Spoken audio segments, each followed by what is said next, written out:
কথা নাই বাচ্চা নাই 5 লাখ টাকা অ্যাডভান্স করে দিলেন। এরকম একটা অফার যে আপনারা দিছে, আপনি তখন কোম্পানির প্রতিনিধি যারা আছে তাদের কাছে একটু ফোন দিয়ে কনফার্ম হইতে পারতেন, কিন্তু 5 লাখ টাকা আপনি অ্যাডভান্স করছেন, ঠিকমতো খোঁজখবরও নেননি।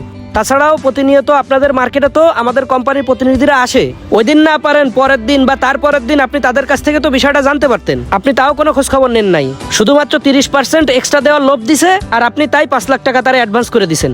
এমন লোভ যদি আপনার ভিতর না থাকতো তাইলে আজকে আপনার এই ঝামেলাটা হইতো না। এই জন্যই মানুষ বলে যে কোনো সময় অতিরিক্ত লোভ করতে হয় না, তাইলে এরকম অবস্থাই হয়। ভাই তাইলে আপনারা এখন আমার জন্য কিছুই করতে পারবেন না? ভাই আমাদের কোম্পানি থেকে কিছুই করা সম্ভব না, যদি আপনি পারেন তার বিরুদ্ধে অ্যাকশন নিতে পারেন। আসি তাহলে। বিভিন্ন ব্যবসায় লোভে পড়ে অতিরিক্ত লাভ করতে যেয়ে এভাবেই নিঃস্ব হয়ে যায় অনেক মানুষ, কারণ লোভ এবং টাকার নেশা মানুষকে ধ্বংস করে দেয়। মানুষের নিঃশ্বাসের কোনো বিশ্বাস নাই, আজকে নিঃশ্বাস ত্যাগ করলে কাল যেই টাকা আমার থাকবে না, সেই টাকার জন্য কখনোই লোভ করা উচিত নয়।